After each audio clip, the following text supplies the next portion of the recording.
Good evening. My name is Jeff Mullen. I'm the acting chair of the Milton Zoning Board of Appeals for the comprehensive permit application for 582 Blue Hill Avenue. Tonight is a continuation of, I think perhaps it's our 23rd session of this public hearing. With us tonight are Melinda Collins and Katie Conlon, both members of the Milton Select Board, from whom we'll be hearing at their request testimony from them. So thank you very much for being with us tonight. I know you followed the proceedings closely and are familiar with the conduct of this hearing. Let me acknowledge before we begin Giselle Joffer and Frank O'Brien, both members of the board who are with us tonight. See, the applicant is here. Members of the applicant's team are here, as are the town's some of the town's peer review consultants and Judy Barrett, our 40B consultant. So the board did, excuse me, receive a letter from neighbors acknowledging some of the downstream water issues about which we've spoken extensively. I wanted to acknowledge receipt of that letter. I'd like to, one of the reasons I want to raise that is I'd like to potentially, or I'd like to ask Mr. Schomer for some response to that letter, given its content. But before we begin formally the hearing, I want to recognize Ms. Joffer. Thank you, Mr. Chair, and good evening, everyone. Mr. Chair, with apologies, I may have to request a short recess of the session at some point before 8 o'clock due to another commitment. I expect that it would only take about 5 or 10 minutes, and it's not a certainty, but it's a possibility. So I just wanted to flag that and express my apologies, but I'll give you a signal if that happens. It's about maybe something like this would be good. Okay, I got it. All right, that's the secret code. I'll keep my eye out, and thanks for that. Thanks for the heads up. And if that does happen, we'll take a brief recess and we'll reconvene. Mr. O'Brien, any introductory comments? Other than the congratulating Ms. Joffrey for getting the passing pre-millennial reference. No other comments, Mr. Chairman. Touche. Tonight we'll hear from the Milton Select Board. We'll also hear from the applicant. We spoke at the last hearing about hearing on the waivers. I'm interested in what else the applicant would like to offer in the way of testimony in advance of hearing from the town's peer reviewers, which are scheduled for August 4th. We also asked Mr. Bomer to be here, given the issues that he's raised about density and the size of the building. And I wanted him to have the benefit of this conversation prior to his making formal comments on August 4th, along with Mr. Reardon, about your most recent submittal, Mr. Schomer. I will say to Mr. Bomer, to the extent you have testimony you'd like to offer tonight, we're more than welcome to hear that. But before we get into that, I'd like to hear and recognize elected officials from the town of Milton, Ms. Conlon and Ms. Collins. Welcome to the Board of Appeals. We're looking forward to hearing from you tonight. Thank you very much, and good evening, Chair Mullen and members of the Board of Appeals. My name is Katie Conlon, and I'm the chair of the Milton Select Board. My colleague Melinda Collins and I appreciate the opportunity to offer brief comments tonight on behalf of the Select Board. In addition to serving as members of the Select Board, Melinda chairs our Housing Committee, and I'm currently serving on the Affordable Housing Trust. Ms. Collins will address the town's need to add affordable housing units and diversify our housing stock, which is primarily single-family homes. Then I would like to highlight some key issues that we ask you to take into consideration in developing conditions for the project, should you decide to issue a comprehensive permit. So with your permission, Mr. Chair, I'd like to turn it over to Ms. Collins. Thank you, Mr. Chair. Welcome back, Ms. Collins. I know you've been here. I know you've been at this hearing before. Yes, the very first day. Thank you, Mr. Chair. I appreciate it. And thank you for allowing us to speak this evening, and Chair Conlon for your introduction. In 2019, the Select Board appointed a housing committee to update and move forward a housing production plan. This was accepted by the Select Board and Planning Board and approved by the Department of Housing and Community Development in January 2020. As Ms. Conlon noted, Milton's housing stock consists primarily of owner-occupied single-family homes, in some areas, large homes situated on 1 or more acres of land. Some of our zoning has limited the increase and diversification of housing stock that can accommodate a growing population and service residents' needs over the course of their lives. In addition, high housing prices have created a barrier to home ownership and higher cost burdens for some residents and prevented the natural cycling of housing stock to meet people's needs. While the Housing Production Plan outlines demographic and economic trends in detail, I would like to speak to a few illustrative data points. We have approximately 2,700 households with an income falling at or below 80% of the area median income. So right now, that's about $94,000 for a family of 4. Of these, about 2,148 are considered cost burdened or severely cost burdened, meaning they pay 30% or more of their adjusted income on housing. Together with Milton's near zero vacancy rate, this high percentage of cost burdened households indicates that more and greater diversity of housing stock is needed. Households earning the median income in Milton experience a $143,000 gap between their income and ability to afford the median priced home. These gaps widen to $387,000 for those earning the area median income for a family of 3. A lack of stock and housing types leads to limits on home ownership in our community. For instance, even though Milton has funds to help families purchase starter homes, which are defined by the Department of Housing and Urban Development as costing $300,000 or less, this money goes unused in Milton because prices are too high. Those who work in Milton, both town employed and those working for commercial businesses, find it particularly difficult to live in Milton, given that the average annual income for these people is $55,000, less than half the town's median household income. Rental units are in particularly short supply. This is reflected in the affordability gap for median rent, which requires an income of $123,000, close to the median income in Milton. In general, renters have lower income with a median of $51,000. Many residents want to remain in Milton as we age. Our 65 plus community is expected to rise to 25% of the population by 2030 as baby boomers continue to age.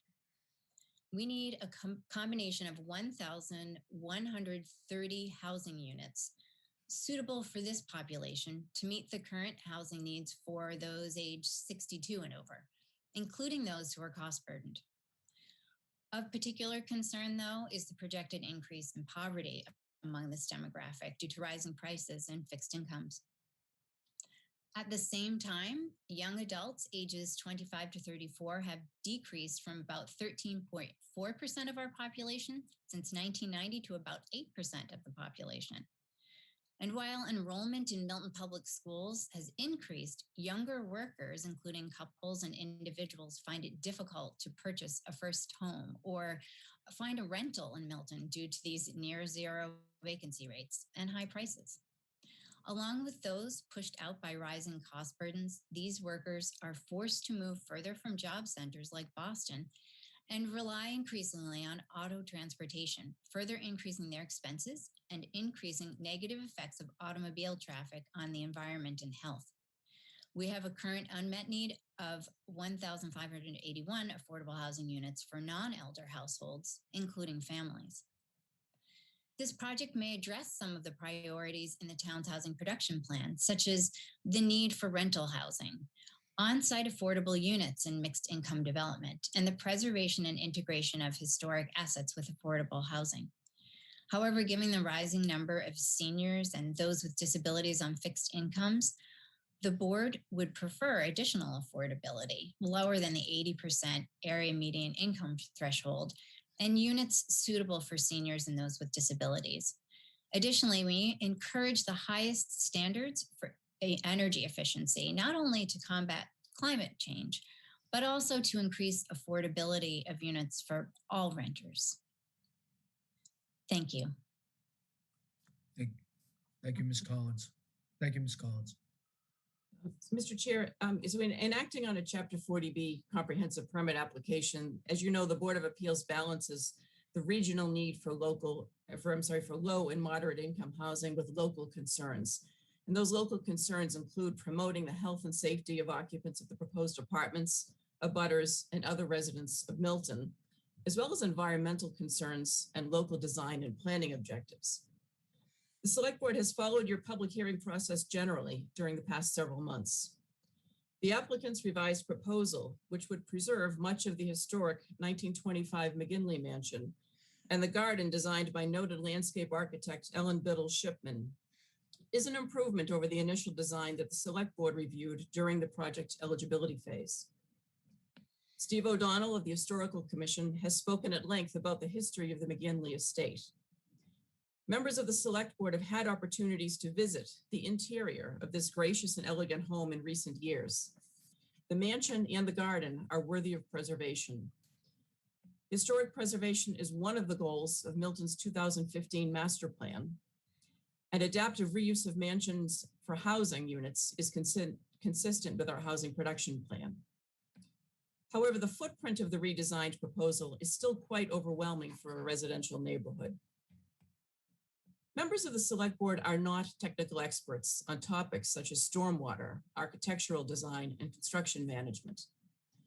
Unlike the Board of Appeals and the Planning Board, we do not typically address these and other zoning and permitting issues at our meetings. Therefore, we leave the various technical issues to those who have expertise in such matters, particularly your peer reviewers, the Public Works Director, the Fire Chief, and the Conservation Commission. But the Select Board is the chief executive board of the town, and as such, we wish to advocate certain local concerns that we urge the Board of Appeals to consider in drafting conditions for the project if you decide to grant a comprehensive permit.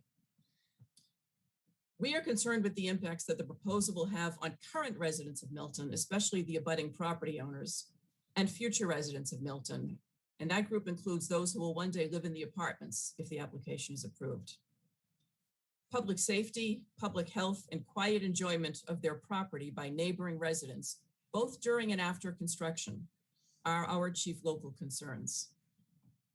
We remain concerned about the intensity of the use, the impact of the proposal on the town's infrastructure, the safety of children at the school bus pickup and drop-off location, and the long-term maintenance of the historic garden and home. 582 Blue Hill Avenue is situated on a busy state road and abuts a residential neighborhood. The proposed reuse of the property is quite intensive and will impact abutters on Barbara Lane, Meeting House Lane, Alfred Road, and Robbins Street. The footprint of the buildings consumes much of the site. The applicant proposes a significant amount of impervious surface with little room for vegetative buffers for adjacent properties. Conditions should aim to ensure safe construction of the project with minimal traffic, light, and noise impacts on abutting property owners. Our second interest is in minimizing the impact on town infrastructure. Given the testimony about stormwater flow from the site and sewer impacts abutting an Alfred Road property, any approval must be conditioned so as to minimize the project's impact on the town's infrastructure.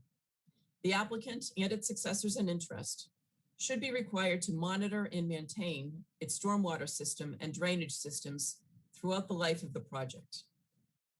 Additionally, adequate provision should be made for snow storage and removal in order to mitigate any impact on the stormwater management system.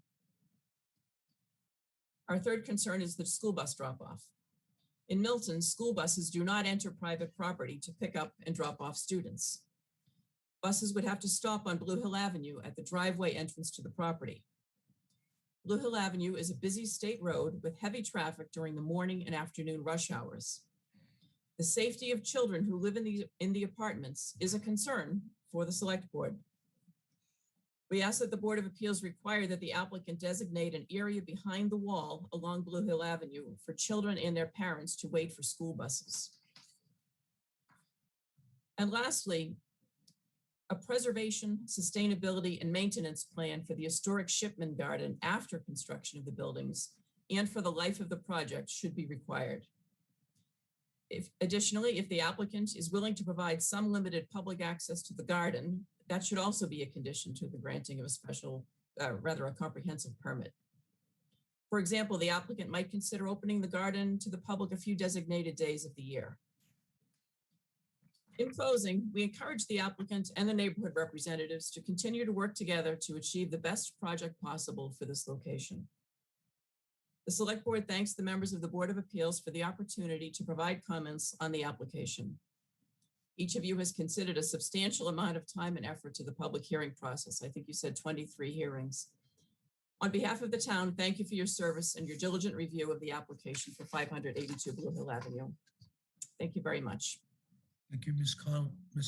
Collins. Can I ask on behalf of the board that you make those, you make your testimony available to us for the record? Yes, we will do that. We will submit it in writing.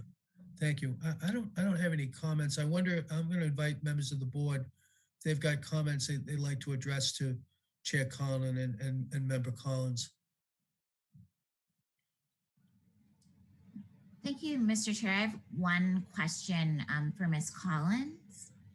You mentioned encouraging energy efficiency in apartments to make them more affordable in terms of energy costs for the tenants.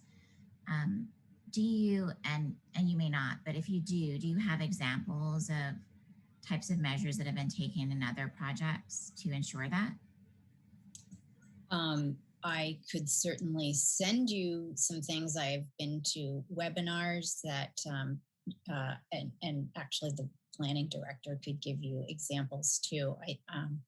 But I could send you some things if you like. And really there is a whole movement, even in affordable housing, but in housing in general, to try to increase energy efficiency because it is more affordable and it's better for everyone's health and the environment. So yes, I'll make sure you get something. Thank you very much. You're welcome. Thank you, Ms. Joffer. Mr. O'Brien? No comments at this time, Mr. Chairman. Okay, nothing further for the members. Thank you very much. You're welcome to stay. I know you're, you've got crazy calendars, but you're more than welcome to continue to stay with us as your schedule permits. Thank you very much. Thank you very much. You can feel free to move us to the attendee group. I'll stay and listen as an attendee. If I knew how to do that, I would do that, but I'm going to trust the IT folks at Town Hall. They can take care of that, I think. Okay. Well, thanks so much, Mr. Chair. Thanks. It's great to see you both. Thank you all. Okay. Mr. Schomer. Yes, good evening. How are you? Good, how are you? I'm good, thank you. Okay, so we're going to talk about the waivers tonight, and we're going to hear from you on other matters. We'll take the testimony in the order you'd like to offer. I don't know if you've got a reaction to what you just heard from the members of the select board. You're welcome to make a statement. No, just to thank them for their appearance tonight and their comments. A number of the issues that Ms. Conlon noted in regard to conditions are subjective conditions that I'm in the process of drafting, and I apologize to the members for not having those ready to submit to you tonight. Those are in the process of being drafted now. And as well, thank you to Ms. Collins for her comments as well. Very, very interesting and right on point. I think a lot of aspects that haven't really been touched on in this hearing, not for anyone's fault, but just the issues of affordable housing and the market needs are, I think, points well made. Other than that, Mr. Chair, we do have Mr. Burke is available to discuss the issue of grading. That was brought up at the last hearing by, I believe, the McGraths. They had some questions about the grading plan. And I am also available to discuss the waivers if you would like. But other than that, I think that's all we have tonight. Let's hear it. Let's hear on both issues. I'm interested in the answer to the McGrath's question. Okay, we'll start with that then, if that's okay. Jim, are you ready to talk about that? Certainly. Is it possible I can share the screen? Hope so.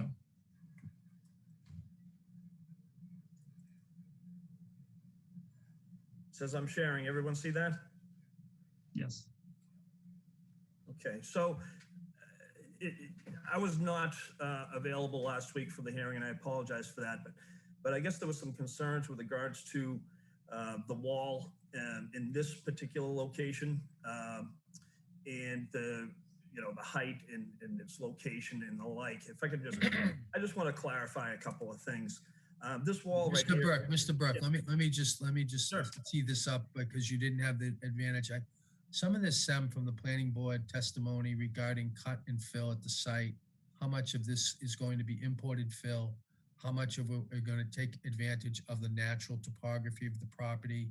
So that because the people who are to the north of the site want to get an idea of whether or not the grade is being brought down lower or higher in certain areas, because it will affect their view, and it will affect to a certain extent it will affect the way that they experience and are impacted by this project. Now, Mr. Reardon did make note of elevations in his response, which I thought were helpful. Okay. But it wasn't conclusory, but that was the backdrop. I mean, I think ultimately, if we had a plan that showed a little bit better the cut and fill, it would be clearer. But that was the nature of the request.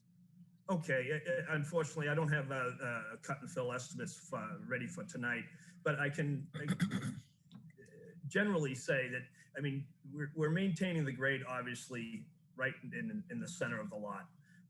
We're going to be cutting on the front to establish this grade. This is the high grade here. We'll be cutting this grade here, and we'll be filling on the back edge here. This wall down below here where these contours are, this 3-to-1 slope. So there'll be fill in this area here. This retaining wall that wraps around here, it's 1 foot high for about 100 feet to about this catch basin here. And then the grade starts dropping off as the existing grade drops off in this location. So we're maintaining access around the building, so we have to maintain this grade. And if you notice, we still maintain this as the low spot. You have a catch basin here and a catch basin here. So we're keeping this as low as we possibly can, despite the fact that it is a 13-foot wall from this location here to here. That's about 60 feet. Okay, so this is still the low spot of the lot, but we have to bring it up to that grade. There's a contour. This 100 here cruises through the base of this right here and comes out this side and connects up here.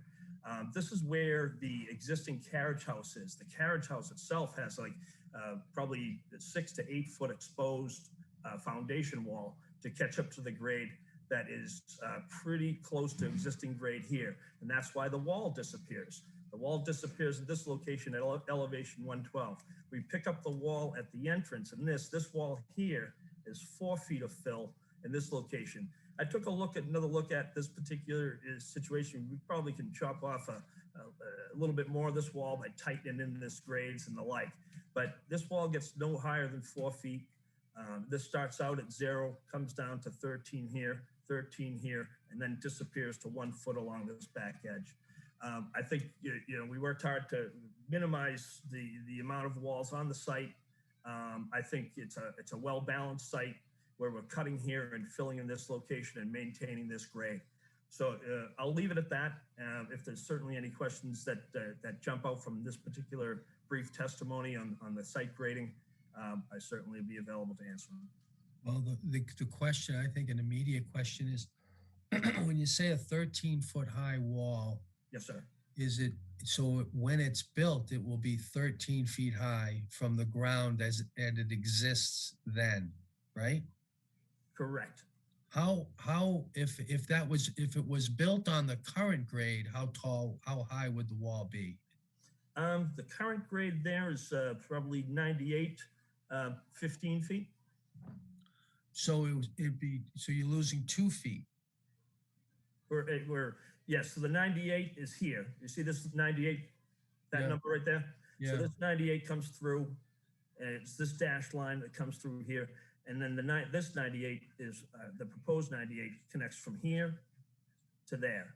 The 100 is right behind it. So if this wall was sitting on that 98, it'd be 15 feet high, you know? So we're bringing the little bit of fill in this particular location to have the gradient slope towards the detention basin. So for a person who lives on the north of the, I'm sorry, are you finishing? Yes. So for a person who lives to the north of the property, the way they will experience the wall based on today is it will be effectively 15 feet higher than the current grade. That's what they'd be looking at. It will only be 13 feet because you're taking 2 feet of soil off. But from today's perspective, it'll be 15 feet high. Is that a fair statement? Yes. Okay. I think that was the question. I mean, we'll ask. I'm sure Ms. McGrath is here and give her an opportunity to ask that question to confirm. Let me ask the members if they've got questions. Mr. I O'Brien. don't, Mr. Chair. Oh, Ms. Jaffer. Okay. Mr. O'Brien. No questions at this time, Mr. Chair. Okay. If I could clarify one thing with respect to the McGraths and just trying to anticipate their concern. The McGraths are up here. Yeah. The wall is down here. Yeah. Okay. Thank you. Well, Mr. Schomer, anything more on that issue? I don't think so. Would it Okay. be helpful to have Jim go through and give a little bit of an explanation for folks at home who maybe have not read a topographic plan, just to understand what all the numbers mean, so that if they go home and review the plan, they can sort of see for themselves, because obviously they can't have Jim just answer questions the way that the members can tonight. Sure. If you think that'd be helpful, I have no objection. Okay. Jim, do you mind taking just a couple minutes just to yeah, no, not at all. Let me explain what all means? let me have my plan pop back up there. If I can go back to the existing conditions plan, it might be easier to explain the contours in this manner. So what we're showing is 2-foot contours. These dashed lines represent elevations, so points that are established by topography survey. You interpolate, you shoot a point here, get this elevation, you'll shoot a point at another elevation, and you'll interpolate between the two to establish this line. And you saturate the land so you have enough points to accurately show this topography. So this 126 represents the elevation based on North American vertical data of 1988 above sea level. And it's just a reference datum that is used currently in Massachusetts today. So these lines represent a 2-foot break in elevation. So if we're at elevation 128 here, we drop to 126 here. You come all the way down to the front door, and we're at 122 of the driveway. And as you continue down, it just drops in elevation to the back. The bocce court's at 116, and we come all the way down to the property line where this manhole is, and we're at 102. So those contours at 2-foot intervals represents the slope, and everyone I'm sure remembers the site walks that we have. They kind of give an indication of what that slope is like. Now, when we go to the proposed conditions plan, excuse me one second, wrong way.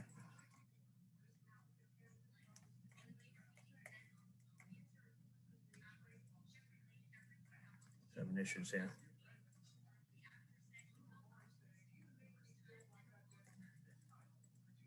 So the proposed conditions, they're the same thing. You know, the difference between the contours that we're showing, the solid dark lines are what we're proposing. So this elevation, let's see if I can find a contour, 128, that existing 128 comes through the property and comes out this way. So we're tying in, we're going to connect up to the 128 here. It's going to hit this 6-inch high curb, travel back, and this 128 is going to come back and connect up to this retaining wall here and follow out around and pop back out over in this location here. It follows the 128 there, and then it connects up and travels off the site again. The driveway, the same thing, the solid lines. So the 126, the 124, the 122. This is showing the fill that we need to create this road at a proper gradient for safe travel. I believe we're at 8% in this particular location right now. So you can see the reason for the wall at this 126 here, it hits the wall in this location because we have a 122 coming off site. So this 126 will hit here, follow this 4-foot wall, wrap all the way around, and come back out this side and tie in here. Now you can see this 126 existing, and this is what I was talking about, maybe eliminating some of this wall, is this 126 comes in, meanders a little bit. I could have this 126 come out like a little bit further back and tie in tighter to that contour and leave a little bit more, reduce the limit of work per se, and bring the grade in. And I could tighten this one up too, this 128, where this 128 comes in, you can tie that into a little bit, and the same can be said for the 130. So I can tighten that grade up to just maybe save a little bit more existing vegetation in that particular location. But that's the process. You pretty much start on one side of the lot where the existing contour is, and you create a proposed contour, how it will represent the grades that you're proposing.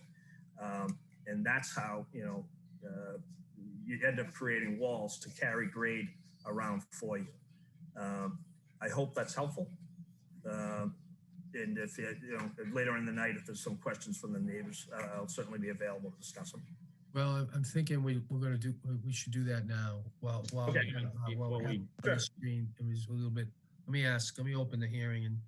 Mr. Chairman, if I may, I do have I'm a sorry, question. Mr. O'Brien.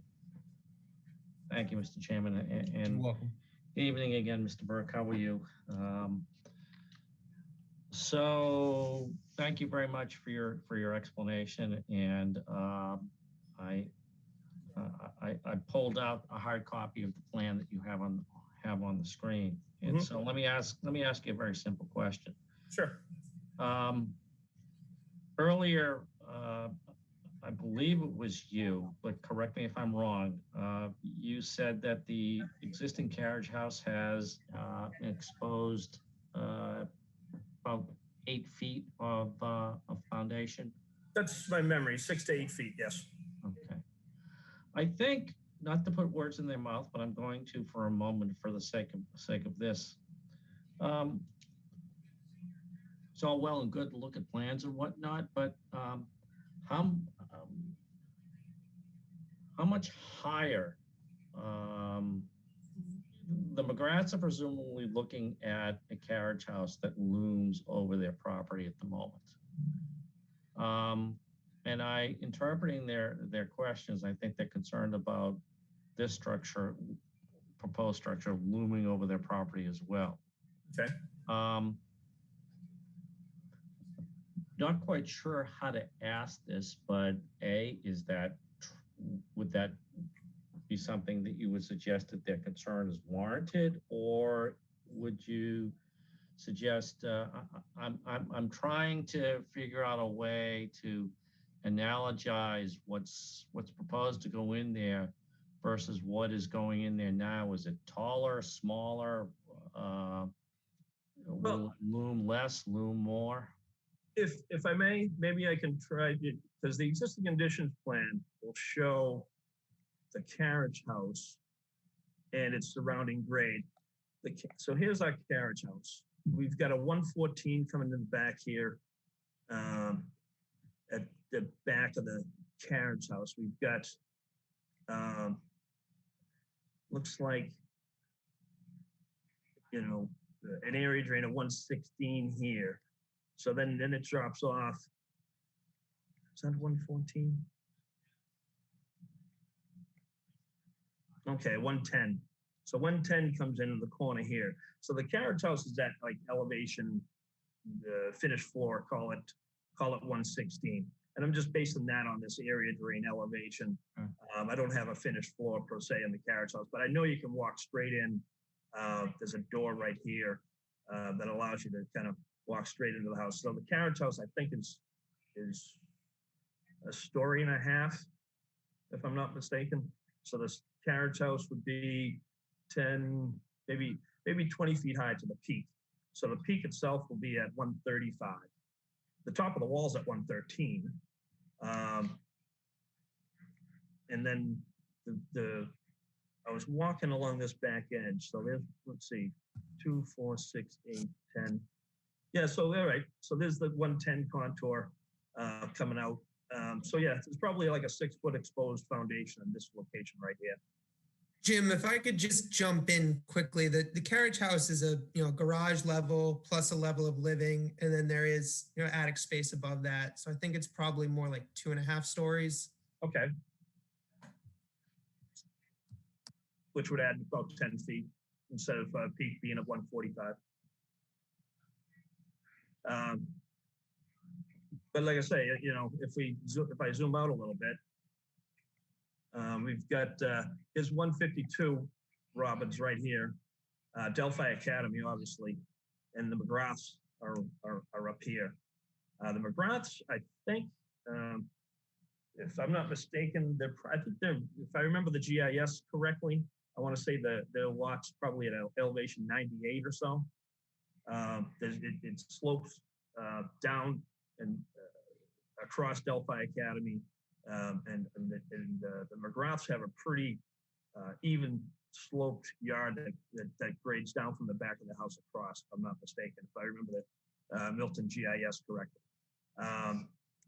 So right now, I mean, this certainly is higher. We're at elevation 110 for the back of the carriage house. They're at 98.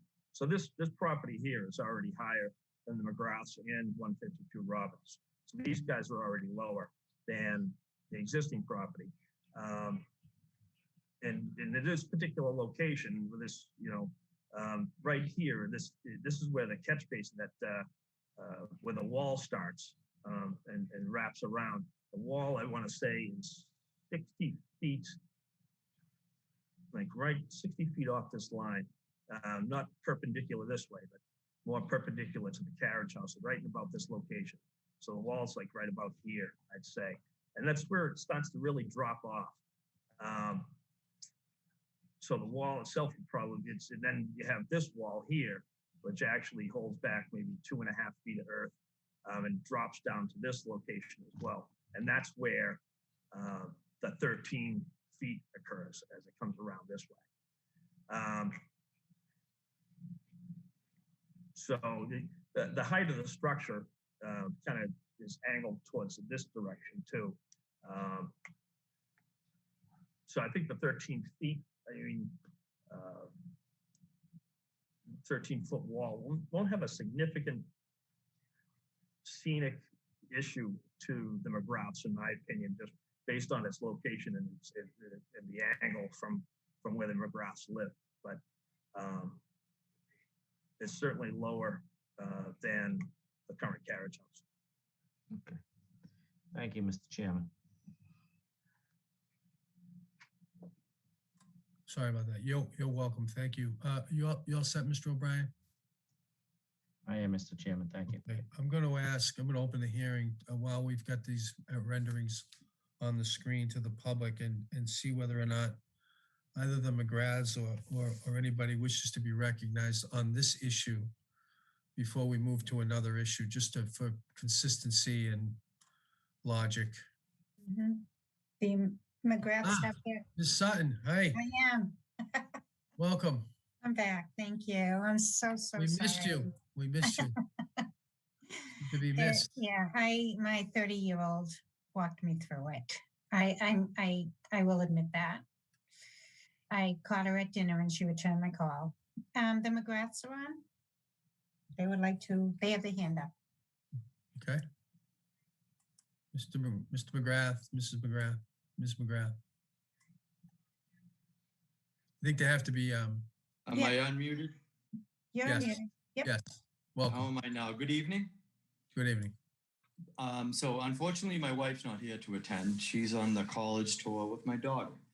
And I'm supposed to, and I promised I'd be good. So, Mr. Burke, it's frustrating to listen to you for the past 24 hearings to talk about grading issues. As my wife had asked at the last meeting, the renderings of the view of the, of the trees and the buffer of these trees, that it just wasn't accurate. It wasn't. When you have summer, spring, winter, fall, it's the view coming in from our driveway is of the carriage house in the winter, in the fall, when it's not looking like the Costa Rican rainforest. I'm here to speak on behalf of the Delphi and 152 Robin Street. It's enormous. We've talked about this. We've walked around it and talked about the height. So to have him just talk about the carriage house, my main concern is these walls. What happened to the hydrology reports on these retaining walls? I sent the videos of the storms last week of just water gushing out of the bottom of the foundation of the carriage house. It's all groundwater. It's not just the PVC pipe. And how we can be at the 23rd meeting and have to listen to Mr. Burke think, oh, it's really not going to affect the McGraths. It's going to affect the McGraths. It's going to affect 152 Robins, hell of a lot more than it's going to affect 176 Robins and the Delphi School. We just talk about we're putting a wall here, we're going to do this there. It's 5 feet off the Delphi Academy.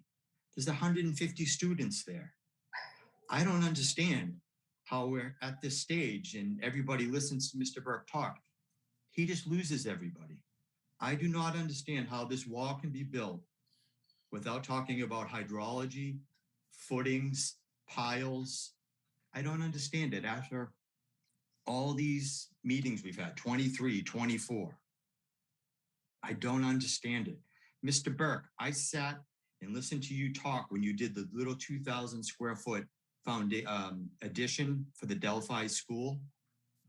That has ruined our stream on my property, my private property. That's why I'm all ginned up to not let you off the hook, Mr. Burke.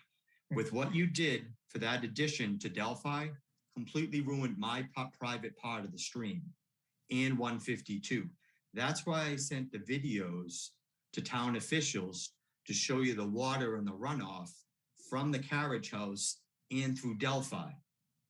To sit here and think we're just talking about elevations, it's mind-boggling to me that we're here 23 meetings later talking about this. It's not going to affect the McGraths. It's going to affect Delphi. It's going to affect 152 and 176 Robin Street. Thank you very much. You're welcome. Thank you. Does anybody else like to be heard on this issue of the cut and the fill? There are no more hands up. Okay, let's go back to Mr. Schomer. Mr. Schomer, is there a response to that most recent testimony, or? I don't think so, further than what we've said previously, Mr. Chair. The issue of stormwater, I think, is a little bit separate from what Jim is trying to go through tonight with respect to the grading. We're really looking into what the visual impact was, and that was what I understood, at least, to be the intent of his wife's question. So I think Jim adequately explained it. I asked Mr. Bowman to be here tonight. We made a request. Mr. Bowman made a request in his peer review regarding the massing of the north building. We then made a further request of ways to address Mr. Bowman. You responded that it couldn't be done without modifications, impact to the pro forma, make the project uneconomic. You responded that those units could be put on the roof, which would affect the height and the view of the building. The board then asked if there was a way to accommodate those units within the existing massing of the building and still accommodate Mr. Bowman's request, which was really designed to respect the house or the mansion more than it's being respected, and to really, I mean, I don't want to put, Mr. Bowman can speak for himself, but I think a fair summary of his remarks, perhaps crude but fair, would be a better project should you make that modification. I know that modification's not been made. Before we ask our peer reviewers to finalize their work and report to us on August 4th, Mr. Schomer, do you have a response to the board's, either of the board's requests? Yes, I do, and I apologize for not addressing this at the last week's hearing. We did, as a team, we looked at the suggestion of Mr. Bomer and the board's suggestion to relocate some of the massing of that north building at the front. And as I said, having taken a look at it, there are three ways you could do it. You could either put massing on top of the west building and or the north building. You could increase the footprint of the west building, or you could, as I believe your suggestion was, Mr. Chair, was to try to tweak some of the unit sizes and the bedroom counts within the remaining footprint of that building. We took a look at each of those options, and the third option that you had asked us to look at, Mr. Chair, it didn't pan out for us financially. The unit sizes would be too small for marketing purposes, and the reduction from the unit mix that we have now was not acceptable to our clients. So that's the reason why our most recent submission does not include that change. We did look at it, and I'm happy to talk further about it, and I'd be interested to hear Mr. Bomer's comments if he has any further thoughts about this. But I did want to note that we're trying to respond to the board's thoughts and Mr. Bomer's thoughts on this issue. This is not something that's slipped between the cracks. It's just we couldn't make it work, unfortunately. Will you be submitting evidence to the board proving its uneconomic status? At this time, Mr. Chair, we've submitted all that we plan to submit. So do you want the board to request a hearing on the pro forma? Is that what you're asking for? Well, what I would say, Mr. Chair, is that there is a procedure, and I know, yeah. The regulations, if the board has a set of conditions that if you consider the peer review process to be closed at this point and have a set of conditions that you would like to propose to the applicant, we're happy to review those and advise whether those are conditions that we can live with. And if they're not, that would trigger the process to start the peer review of our pro forma, if that's the way the board wants to proceed. Let me ask the members of the board if they've got anything they'd like to ask on this point before we move to the fourth part of this meeting. Mr. O'Brien. I'll let Ms. Joffre go first. Nothing for me, thank you. Thank you, Mr. Chairman. Mr. Schomer, I was writing quickly. Could you just repeat your position relative to the pro formas? In terms of peer review of the pro forma, Mr. O'Brien? Yeah, basically just repeat what you said. Sure. So the 40B regulations outline a procedure if the board would like to review our peer review. It's an option that is available to the board. But in a nutshell, and Ms. Barrett can confirm my understanding of this, and hopefully we share the same understanding of how this procedure operates. But once the board gets to a point where you would like to close the peer review portion of the hearing and propose conditions on the project, those proposals are to be brought to our attention, and we're to be given an opportunity to review those and advise the board whether those conditions are acceptable to us or whether those conditions would impose economic hardship on the project. And in that case, if we come back to the board and we say that this condition or that condition would be uneconomic, the board has the right and the opportunity to ask for our pro forma for the project and to ask for peer review at our expense to confirm that the conditions would in fact be uneconomic. Mr. Chairman, if I may, through you, ask Ms. Barrett for her response or opinion regarding what the applicant's representative said.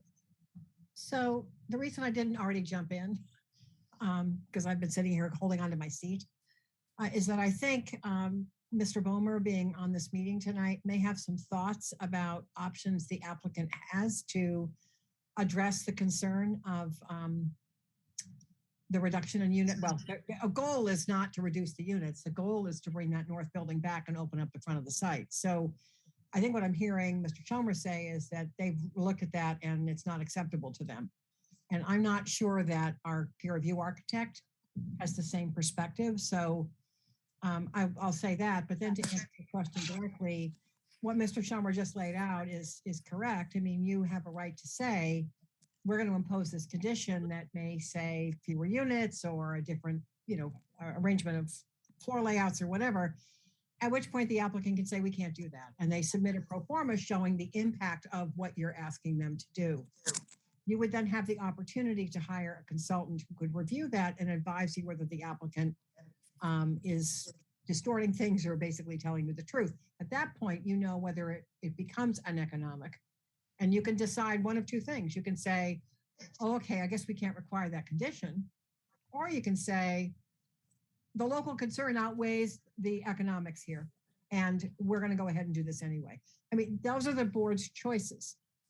Ideally, frankly, I would like to see this not get to that point, but if the applicant forces everybody's hand, we may have no choice.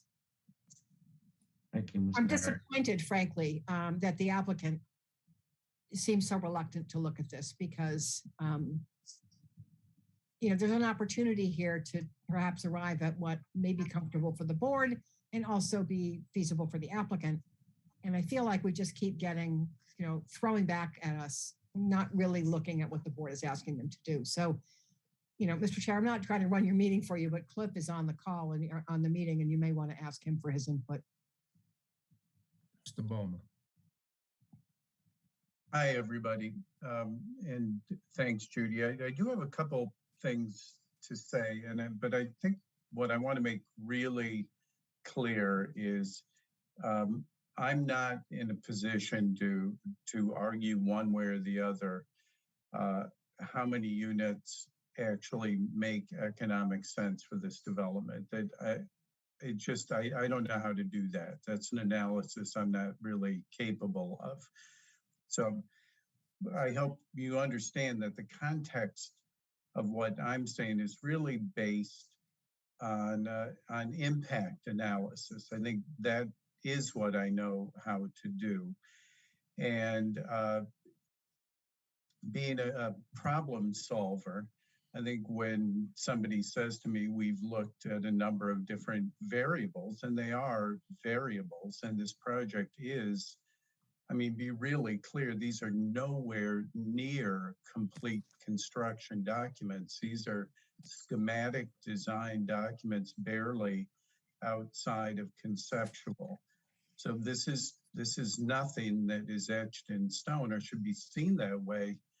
And, just if you don't already know this, I think certainly I know Attorney Schomer knows this and the development team knows it, that the dollars invested in the project at this scale at this state of the project are a very small percentage of design fees. So being an architect myself and running an office myself, I understand the economics of creating design, and additional iterations at this level of design are not unreasonable, particularly if you've got really dedicated team members who really want to emerge from this process with the best possible project. So I share Judy's feeling because I have worked with this development team before, and I'm disappointed as well. And from my perspective, I think I would have to say that I don't think that their analysis or further study of the suggestions that you brought up, Mr. Chair, I would continue to make those studies. I think I think there is fertile territory, and I can be a little more specific. I'd like to be a little more specific. Um, Before I do that, I'm going to wander a little bit into that unknown territory that I stated at the beginning.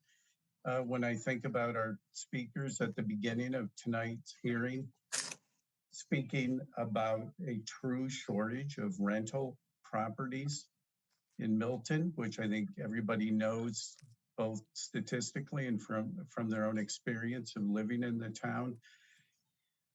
The notion that diminishing unit sizes when there's an extreme shortage of rental units, that would impact the economics or the ability to rent those units.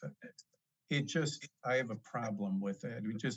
It doesn't make common sense to me that when there's so much demand, that reducing what are quite large units by 5 or 10% to come out with a better massing that really benefits the town and even the abutters. Again, this isn't my expertise, but I know about supply and demand, and it doesn't make intuitive sense to me. But speaking of the things that I actually do know something about, and I apologize for drifting off in that territory, diminishing unit sizes, that does make sense. It can change the footprint of the building. And again, I am sympathetic with, and you've heard me over multiple hearings, that this project the scale of it is different from anything around it. So what we're looking at is impact and mitigation strategies. So where I am at this point is the biggest changes to the development scheme to date have been really pushing this idea of the historic, sensitivity to the historic preservation aspect or opportunity presented by this development, and pushing that hard. And I think that has worked. It's brought up additional ideas as the project has developed, including trying to maintain some public access to it.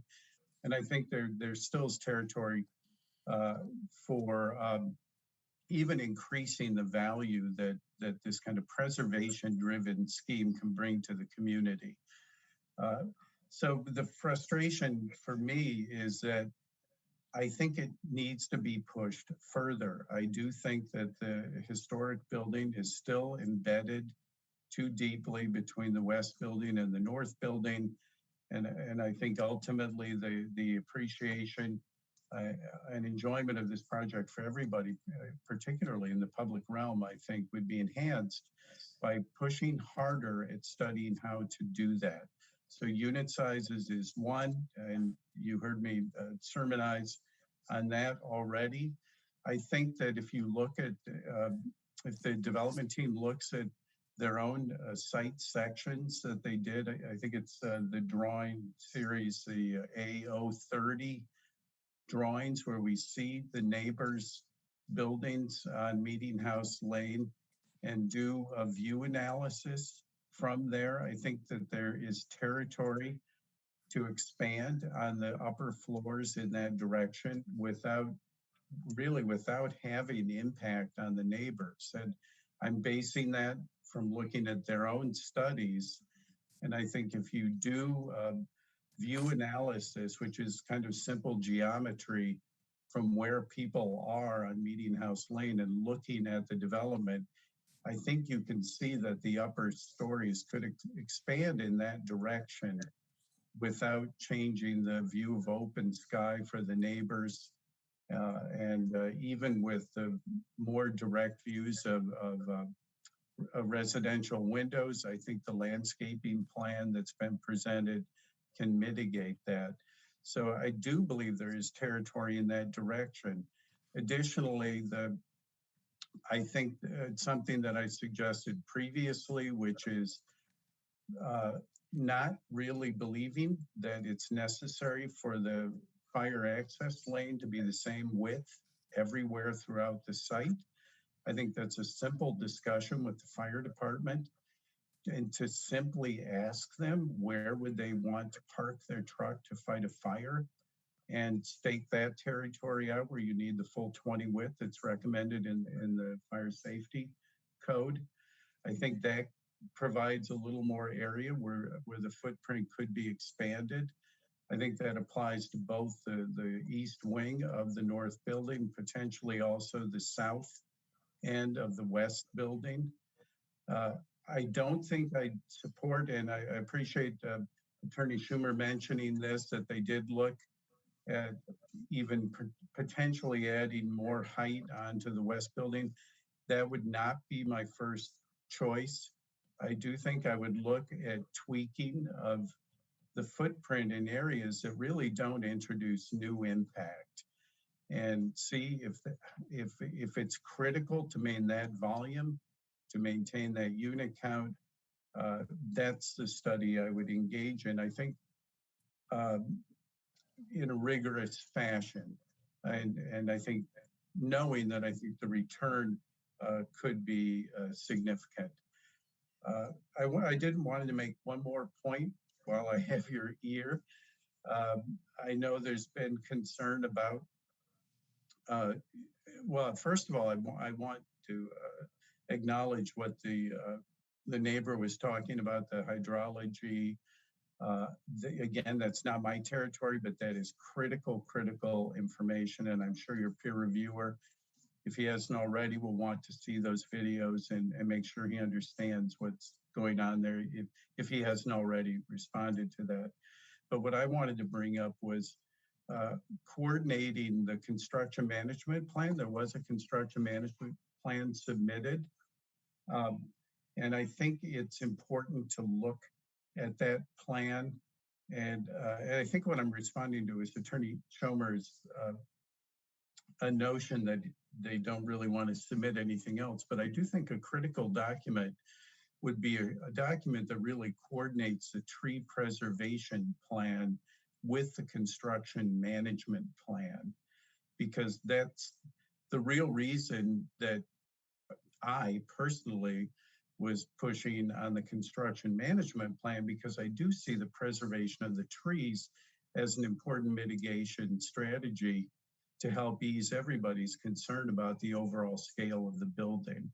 So it's important that those two documents are speaking to each other and that they make sense. I think even if you look at it very quickly, you'll see the area outlined in the tree protection plan is not the same as the area designated in the construction plan as a protected area.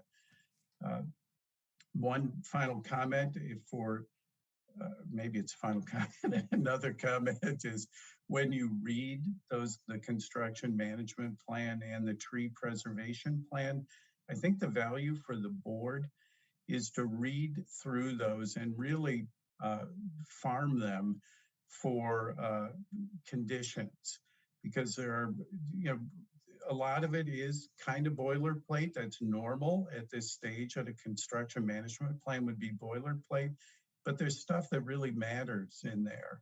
And I think I think the applicant has committed to those. So I would be sure to go through those documents and make sure that those get hardened up as true commitments and they're become part of the, if it is if the permit is granted, that those parts be woven into the conditions. I'll restate it just in case I think I've said it before, but at this stage, a construction management plan is really, it can't be overly specific because different contractors will use different ways of constructing the project. They use different sequencing, even different equipment. So it will vary, but there's plenty in those plans that's meaningful, ranging from dust control to mud on tires, to placement of cranes, to working hours. There are lots of important things in there that I think should probably be rolled into conditions. But I think that's all I had to say. I would certainly love to see more study of the massing, I think the return and support that that would garner is significant. Thank you, Mr. Bomer. Let me ask you, do you think that we might benefit from a working session? Well, I think we would. Personally, or whether it's a working Not session. you and I. You and I would have a nice working session. That would be, we I would would get a be lot happy. done. I'm wondering one with the applicant. I would be happy to participate in it. I think they know the intensity of all of our interests in making this the best possible project. And if a little more horsepower is required, that's I'm certainly very comfortable with that. Okay, before I ask the applicant to respond, let me ask the members if they've got any questions for Mr. Bomer.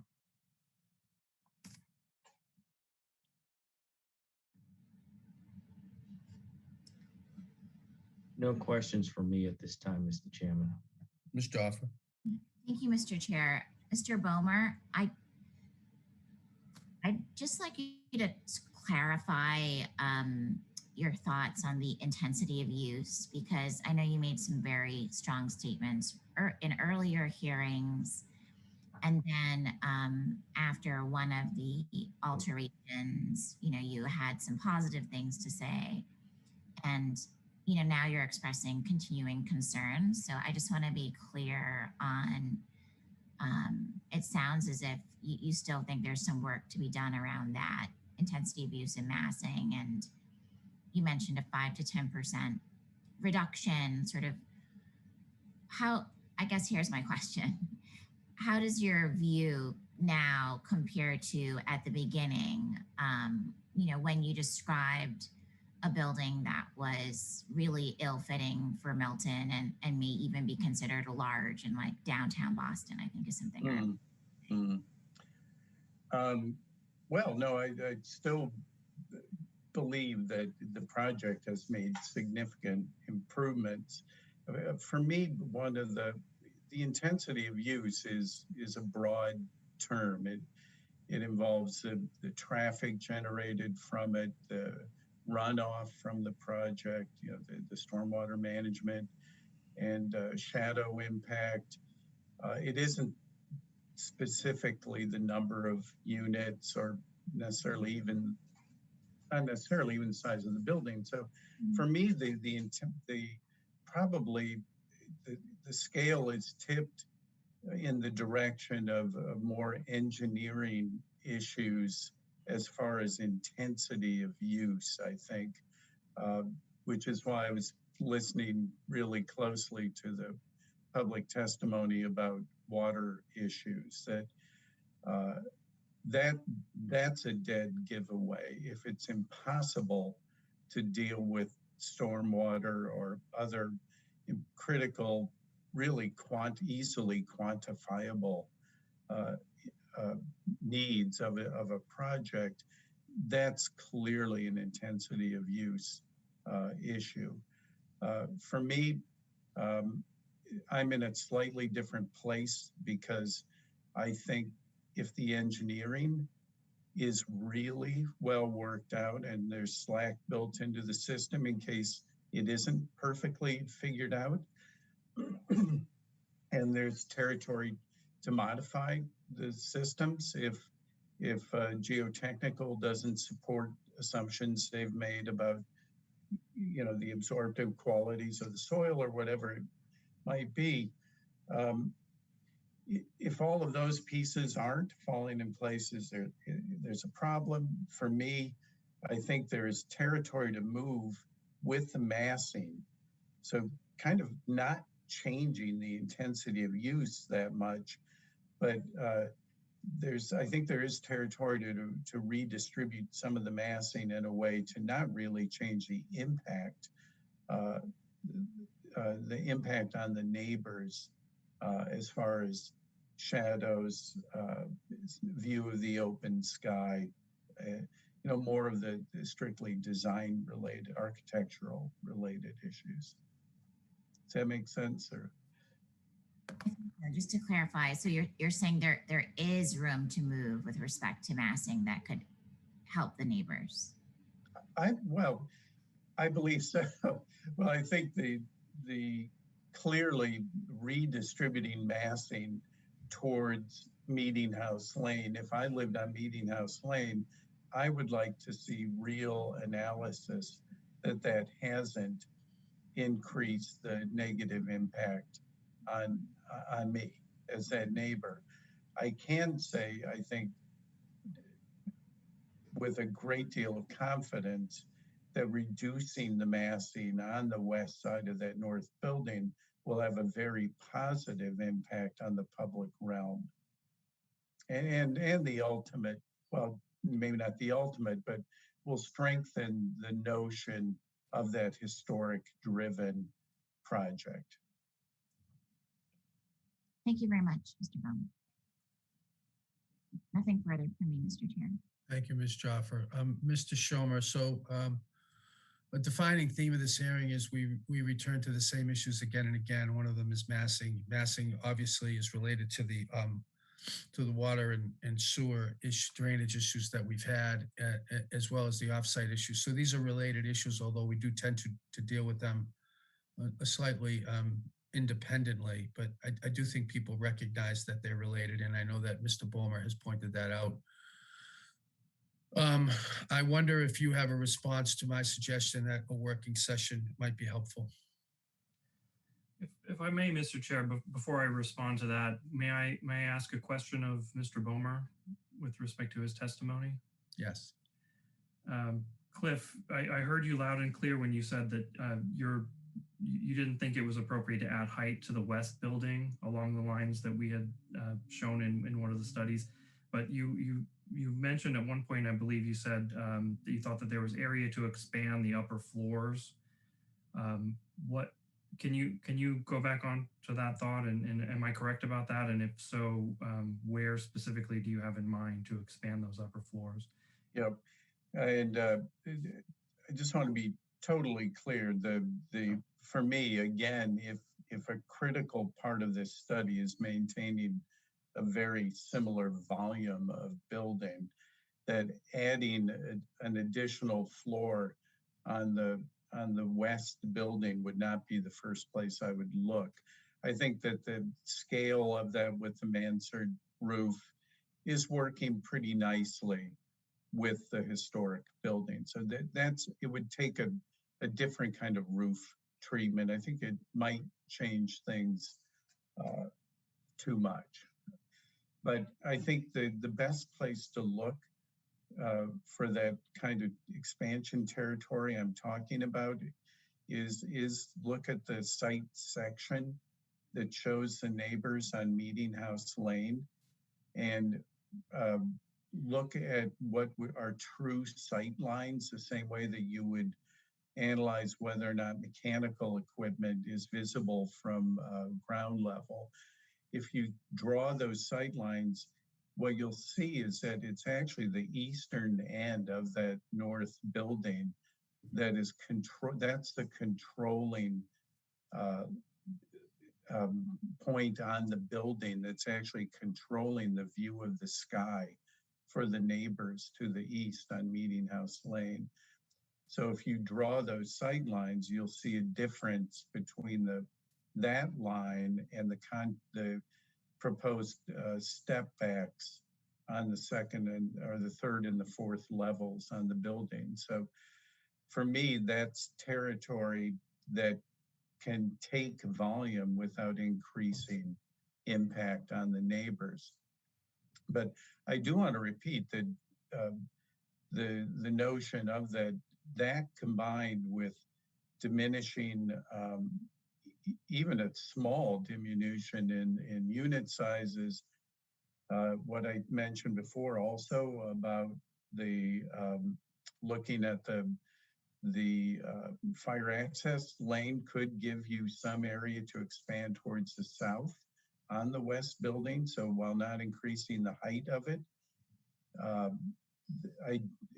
it's a kind of tweaking that I think could regain a lot of volume that would be subtracted from the west end of the north building. Okay. Well, Mr. Chair, what I said, I think when we first started out these hearings, that we want to work with the board and we want to do our best to be responsive to you and your concerns and the peer reviewers and the neighbors' concerns. If a further working group session with Mr. Bomer is what the board members would like us to do, I'm happy to arrange for that. And I'm happy to work with Ms. Barrett to arrange for that at Mr. Bomer's convenience, of course. The thought that I have, though, is whether this kind of a change is the change that will bring this project into the board members' comfort level in terms of the impact to the neighbors, the intensity of use, the height, the stories, number of units, and all of those sorts of project aspects. Because if this is the kind of change that Mr. Bomer is suggesting, and we can make this, and this is what gets us across the 1 yard line and brings the board members into a level of comfort with this project, then I'm absolutely going to recommend to my clients that we pursue it further.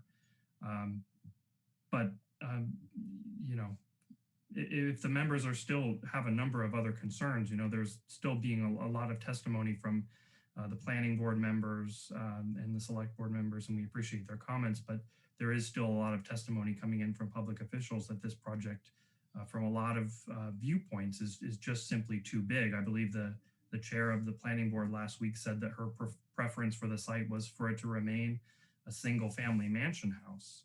She thought that that was the best and highest use of the property. I feel like I'm rambling a bit, Mr. Chair, and perhaps not responding directly to what you're saying. So I agree with all that. I agree with that. Yes. Let me make two comments in response. With respect to the first point you made about if the board wants us to do the working session, we'll do the working session. That's not the right frame. The board is suggesting that you have a working session. If you want to do a working session, do a working session. This is your application, but don't go to the working session saying the only reason I'm here is the board asked us to be here. That's not the spirit of this hearing, this process, nor what we asked for. So if the attitude of the applicant is I'll go to the hearing because the chair of the board asked me to, don't go, because that's not helpful. With respect to, so I'll take your response on that. And then with respect to the second, that doesn't call for a response. That's going to prejudge the outcome prior to the conclusion of the testimony. That's something you're going to have to judge for yourself. You sat through the hearings, you know the issues, you've heard the board's concerns, and there continue to be concerns, but I didn't ask Mr. Bomer to be here, and we don't continue to return to the massing issue because I did ask Mr. Bowman to be here, and we continue to return to the massing issue because I do think it's a significant issue, and I think that's an issue that's shared with the board, the members of the board, the select board, the planning board, the members of the town, and I think it's a significant local concern. So I know that's not a helpful answer to you, but that's the best we can do right now on tonight. Now, that said, I would love for there to be a working session because I do think you can close the gap. I know you said the last working session was a good one. I didn't see a lot of positive movement in the working session, but I am a believer in conversation, and I think that professionals can close the gap. What I'm really trying to do is make the August 4th hearing that we've committed to when we hear testimony from our peer reviewers as robust as possible, so that we can bring to a conclusion the peer review process finally. And we can close this hearing, which is a secondary goal of ours. But we need to do it right, and we need to get all the testimony in. So perhaps I'm rambling now. Mr. Schomer. Well, Mr. Chair, what I would say is, and we appreciate Mr. Bomer's thoughts on this. And frankly, personally, I agree with his suggestion. I think that this would be an aesthetic improvement to the project. That having been said, I believe the way that he framed his remarks, and I won't put words in Cliff's mouth, when he first suggested this, was that his comments were architectural in nature.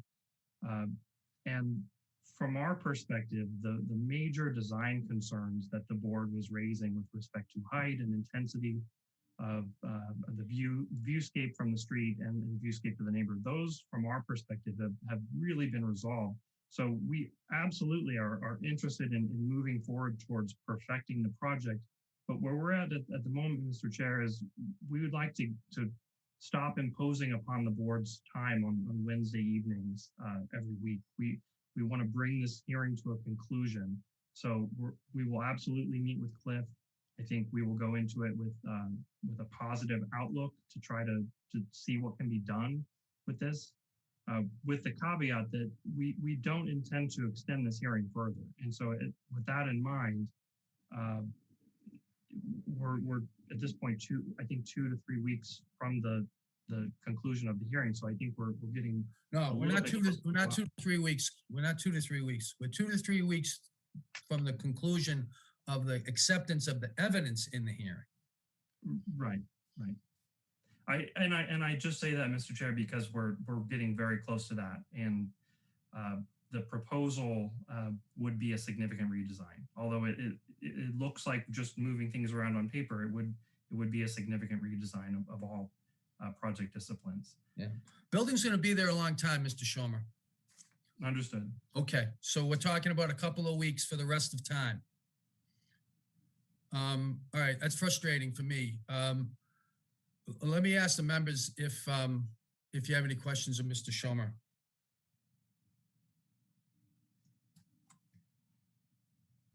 No questions for me, Mr. Chair. Okay. Mr. Chairman, if I may. Yeah. Mr. Schomer, are you people done here? It sounds it. Yeah, I mean, are you through spending money? Are you through dealing with the board? Because it sounds like it. Yeah. I'm gonna be as blunt as I can, because I'm very practical politics. Are we done here? I think we're getting close to that, Mr. O'Brien. To be perfectly frank with you, at this point we've submitted well above and beyond what Chapter 40B requires. We feel like we've provided a lot of evidence that supports the fact that the intensity of this project can be supported by the site, and I think the testimony of Mr. Reardon supports that on all fronts. And from our perspective, we're at the position that the project, the remaining concerns, such as Mr. Bomer's with respect to the architecture and the presentation of the project from the streetscape, matters such as the easement for public utilities, stormwater management. We feel that those can be addressed through conditions at this point, with the project. We're comfortable with it as it is. We think it stands. We think it's a great project, and we really appreciate the board members' feedback and the neighbors' feedback, because it has improved the project. Thank you, Mr. Schomer. Let me ask Ms. Barrett if she thinks it's worthwhile to host a working session between now and the 4th. I think it's worth one session. Okay, so maybe if you could coordinate with Mr. Bomer and the appropriate members of the design team to host a working session, and we'll hear from the peer reviewers at the August 4th hearing with respect to progress that's been made. Let me ask if there are further questions of the applicant. Ms. Baptista, any questions of the applicant tonight? I don't have any questions, but I am a little concerned with Mr. Schomer's statement that he believes that these remaining issues can be resolved through conditions in the permit. There is a limit on how much can be done through these post-permit conditions. And I think some of the issues that are outstanding go beyond what can be resolved through conditions. Thank you. I happen to share that concern, Mr. Chair, that it's one thing to say things can be addressed in conditions, but I really don't want to write a permit with 250 conditions in it, because we don't have a plan of record that we can refer to that's neat and done and clean. You know, it puts everybody, of course, I worry most for the building inspector, who someday is going to have to interpret and administer the permit. The condition, the permit that you're going to grant, if you're going to grant it at all. And we need to make sure that we think about just downstream, how is this all going to get executed at the town level? So I don't I don't agree with Mr. Schomer that somehow this is all just a matter of conditions. I don't. I think it's kind of a dreadful way to go forward. It's sloppy business, to be honest with you. Well, actually, what I think we're hearing is the applicant is tiring of the board and is telling the board that they can have their Wednesday nights back. I'd like my Wednesday night back too. But we ought to do this right. What's lost in this is we lost months in work on the offsite and onsite infrastructure, none of which was the board's problem.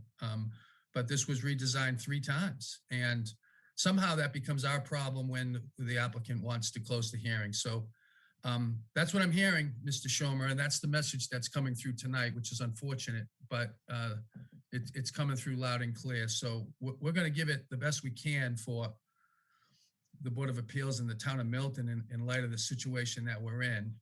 And that's the message I'd like you to receive from the board, because all the goals get scored in the last 2 minutes, you know? Sorry. Let me ask if there's anybody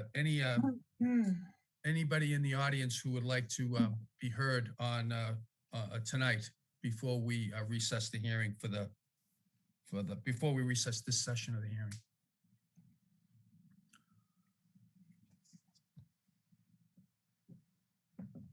There is one hand up. Actually, there are 2. Yes. Thank Sorry, you, Chair. Deb. Sorry. That's okay. Kathleen O'Donnell? Ms. O'Donnell.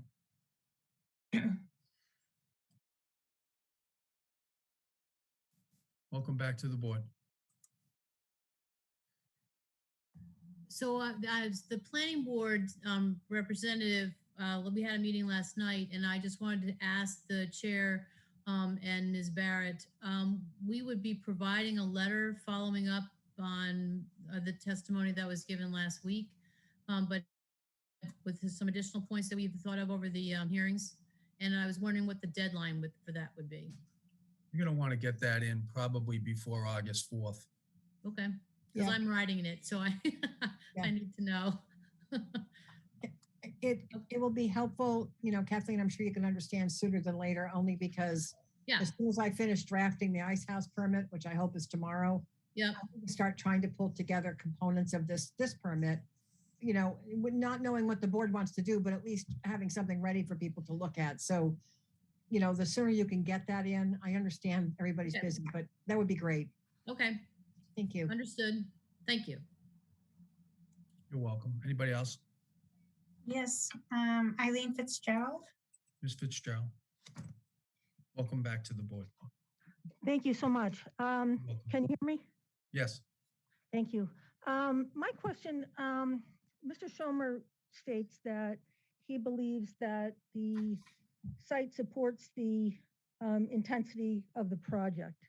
A number of Alfred Road, Meeting House Lane, and Barber Lane residents submitted a letter to the board specifically about the groundwater and stormwater runoff. And I know this is an old issue, but what's not an old issue is that we have a groundwater issue on Alfred Road. I know there's been a lot about the street flooding, and I think that's distinct from the groundwater issue. And I haven't heard any response to this issue that I've raised in the past, that particularly people on Alfred Road are going to have flooding from the front of our properties, from the street that we currently deal with right now, and that will, depending upon the expert, will be exacerbated by the runoff from the site. Now we're going to have additional water coming into Trout Brook that is going to further saturate our properties. And our homes are in the middle of these 2 areas where water is coming into our properties. And I haven't heard any comment about that, whether that's been studied. You know, I don't know where this water is coming from the rear of our properties, if it's just groundwater, high water table, I don't know. So that's my concern, but I have a further question is, and that is, what is the perimeter of relevant abutter concerns? We're downhill from the site, but we're not all that close. We're certainly not immediate abutters. I'm in the middle of Alfred Road. This weekend, I walked around after the heavy rains and I saw all of this incredible ponding in people's properties in their yards after this water. Is all of Alfred Road within the perimeter of the area that the town has to consider being affected by this site or this development or not? So one, I have a question, and two is I was looking for a response to the concern raised in the letter. I don't have a response for the concerns raised in the letter. We did refer the letter to the professionals. I mean, the issue's been studied. I don't feel expert about it, particularly with respect to the specific issue that you raised, Ms. Fitzgerald, regarding the proximity between Trout Brook and Alfred Road. But I will commit to asking Mr. Reardon to address that in his final report, and we can have a further conversation about that. In terms of the extent of the abutters, I mean, there are formal abutters in the law, you know, abutters and abutters of abutters to within 300 feet of the property line or whatever. I don't know that we've paid any particular attention to that in this hearing. Suffice to say, if you're impacted by the issue, by the project, and it's causing a local concern that needs to be raised to the board, we've tried our best to offer people a forum in which to express that concern so that it can be balanced against the regional need without regard to proximity, precisely for the reason that you raised, for the issue that you raised, which is there could be an impact to your property on account of this project. So that's been the spirit. I hope we've adhered to that, but that's the best I can do on that answer. I don't know if there's a technical correct answer to the second question. Well, I guess I was hopeful that there would be some hydrology studies that might have been focused on our particular issues where we're going to be affected doubly during heavy rains, facing flooding from the street, flooding from Trout Brook. Most of the properties on this side of Alfred Road are split levels, raised ranches, if you will. Yeah. And flooding in our homes, in anyone's home, be it a basement, finished basement or not, is obviously a bad thing. But for people who live in split levels, it's catastrophic. So, you know, not only are we facing problems enjoying our yards, but, you know, having flooding in our homes, to quote Mr. Schomer, really won't, quote, pan out financially for us either. So I appreciate the board's willingness to listen to our concerns. Yeah, no, fair points. Thank you. You're welcome. Thank you. You're welcome. Anybody else like to be heard? McGrath. Mr. McGrath. Mr. McGrath.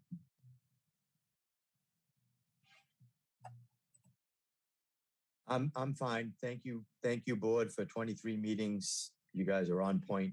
Look forward to the next hearing. Have a good night. Anybody else? No, he did have his hand up, but no, we're done. Attendees. Yeah. All right. Mr. Schomer, I know that we said we would hear from the waivers. I take from your testimony that you don't want to really talk about the waivers. That you're done with the waivers too? Mr. Chair, I'd be happy to go through them with you if you'd like. It is getting close to the 9 o'clock hour, but I'm happy to take the time if that would be helpful.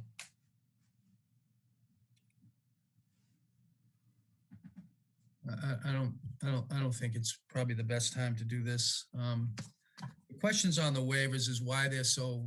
Let me give you an example. Why you feel it appropriate to ask for a sign waiver, except to the extent that you've shown us the sign. That's Mr. Chair. That's typically how my office drafts conditions like that. And by way of explanation, all right. The second part of that sort of waiver request would be a condition in the permit that would specify a process for the board to have a chance to take a look at the sign when it's designed. Because at this point, as we've said before, the final construction drawings and the final design for details like what the sign is going to look like just haven't been finalized yet. So we try to provide a level of detail that shows the board, roughly speaking, where it's going to be, how large it's going to be, what we have in mind, but we just don't know what it's going to look like finally. Yeah, I don't see that. I don't see that condition in your request. It's not specified in the I see waiver, a- I see Mr. Chair. Of the sign requirement. I'm sorry, Mr. Chair, I didn't quite catch what you said. You said that there's a part of the waiver request that would permit the board to look at the signs? Not in the waiver request itself, Mr. Chair. What I was referring to was my office's typical practice for drafting a waiver request and then followed up by a proposed condition.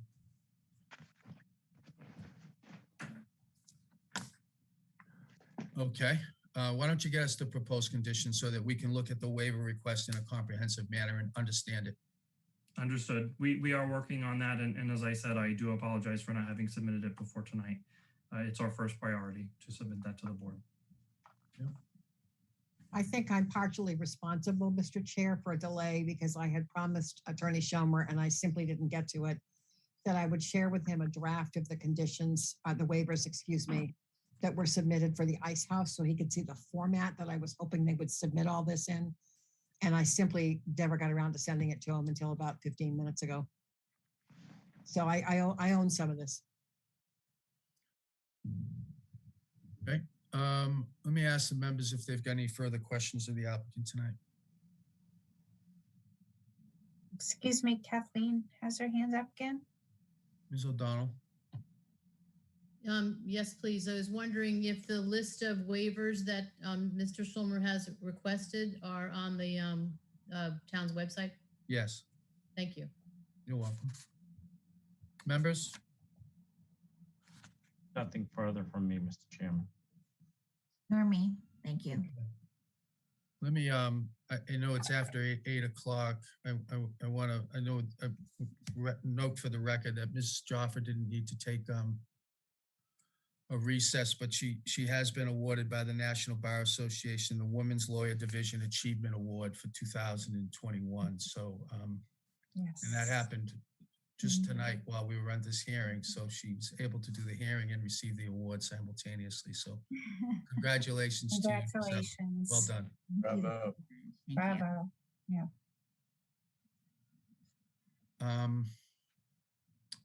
Congratulations, Giselle. All right.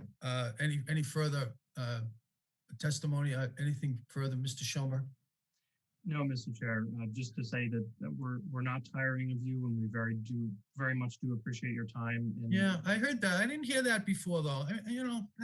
That's not what you said. Just due respect. That's not what you said. You said you were going to give us some time off, and you wanted to wind the hearing down, and you're going to do that. So that's what you said. And that's what I heard. So, but go ahead. You finish your testimony. I just don't think you can take that back, and not after putting it the way you put it. I just nothing further, Mr. Chair. What's that? Nothing further. Okay. Message received. Let me say this. I understand we're on the clock, but I don't know that there's much to be done next week because we won't be able to hear from the peer reviewers, and we wanted to give them time.